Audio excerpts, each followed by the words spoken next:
Itong si Lady, ito ngayon pinakamakulit na alaga namin, survivor na anak ni Sola. Kung saan ako pumunta, nandyan. Pero, no. Halika na. Galit ang papa? Hindi naman ah. Pinakamakulit.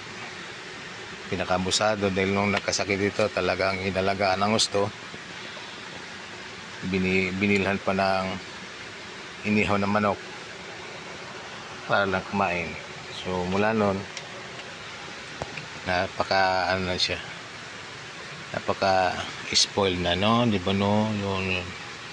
Kaya kahit saan umaakyat hanggang ngayon, ayun, ito naman si Rocky, ito naman survivor na anak ni Luna, at mukhang may galis siya, so kinakalang magamot. And si Avatar bumaba din. Halika na, saan ka napunta, Avatar? Malalaki na, kaya gusto kong ma-videoan itong mga to, parang update, kasi lumalaki na ang ano ko, kasi mission ko, kasi kaya binibideo ko mga development ng mga alaga, dahil sa doon nga may mga nawala, o yung pinakauna naming aso, yung si Stuffed Toy, wala akong masyadong video na taken for granted ang pagkuha ng mga update sa kanya. So nung mawala no pandemic, may grabing iyak namin ni Mrs. Pero yun, wala kami mga souvenir man lang. So kaya nagawa ko namin yung gawa ko ng channel ng Sola Luna, dedicated doon kina Sola at saka Luna. Yung mga, ayun yung nanay nitong mga batang to ngayon. Ito anak ni Luna, yung isa naman anak ni Sola. Ayun na. Out of 4, na lang natira yan si Lady. Tawagin namin si Lady. Naglagalag na.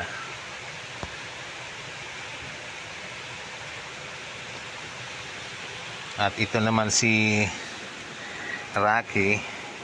Meron na kaming dating Rocky, kaya lang na wala na rin. Ang palaya ko si Buhangin actually.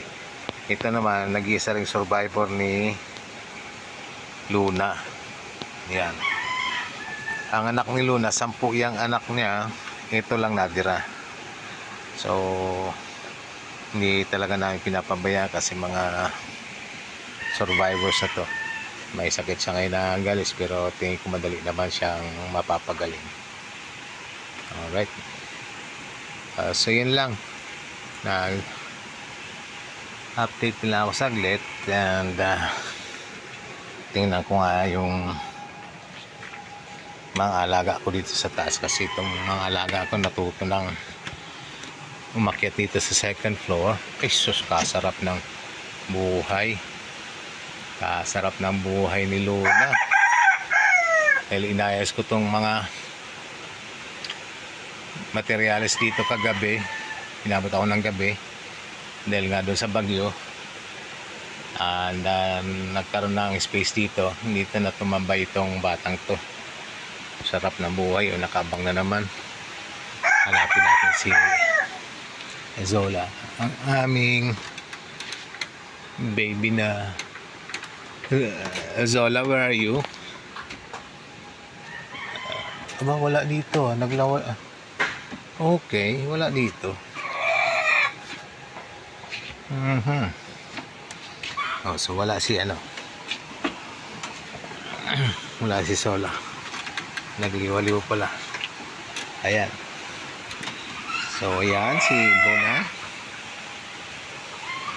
Sarap ng kanyang pwesto na naman.